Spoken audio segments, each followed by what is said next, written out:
is steering him. Good Roman Bogdanovich is a Balt imbued with German rather than Russian culture.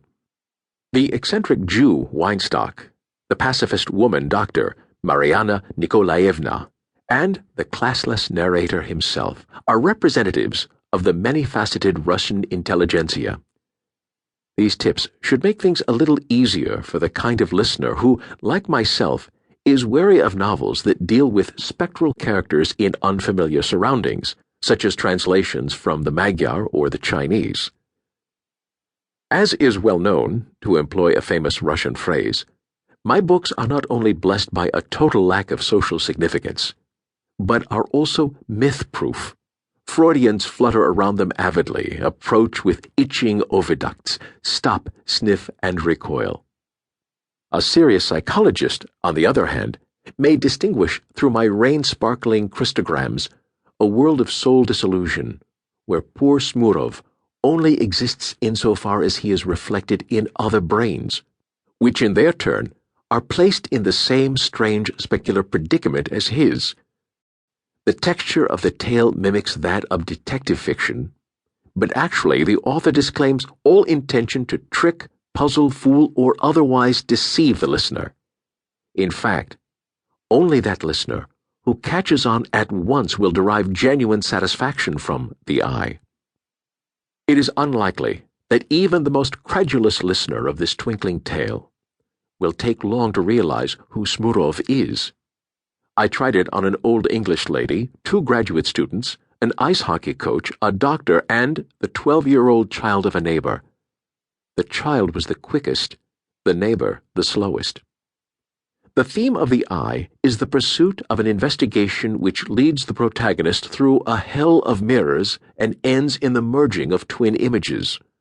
I do not know if the keen pleasure I derived 35 years ago from adjusting in a certain mysterious pattern the various phases of the narrator's quest will be shared by modern listeners. But in any case, the stress is not on the mystery, but on the pattern. Tracking down Smurov remains, I believe, excellent sport despite the passing of time and books, and the shift from the mirage of one language to the oasis of another. The plot will not be reducible, in the listener's mind, if I read that mind correctly, to a dreadfully painful love story in which a writhing heart is not only spurned but humiliated and punished. The forces of imagination, which in the long run are the forces of good, remain steadfastly on Smurov's side, and the very bitterness of tortured love proves to be as intoxicating and bracing as would be its most ecstatic requital. Vladimir Nabokov. Montreux, April 19, 1965. I met that woman, that Matilda, during my first autumn of émigré existence in Berlin, in the early 20s of 2 spans of time, this century and my foul life. Someone had just found me a house tutor's job in a Russian family that had not yet had time to grow poor and still subsisted on the phantasmata of its old St. Petersburg habits. I had no previous experience in bringing up children, had not the least idea how to comport myself and what to talk about with them. There were 2 of them, both boys. In their presence, I felt a humiliating constraint. They kept count of my smokes, and this bland curiosity made me hold my cigarette at an odd, awkward angle, as if I were smoking for the first time.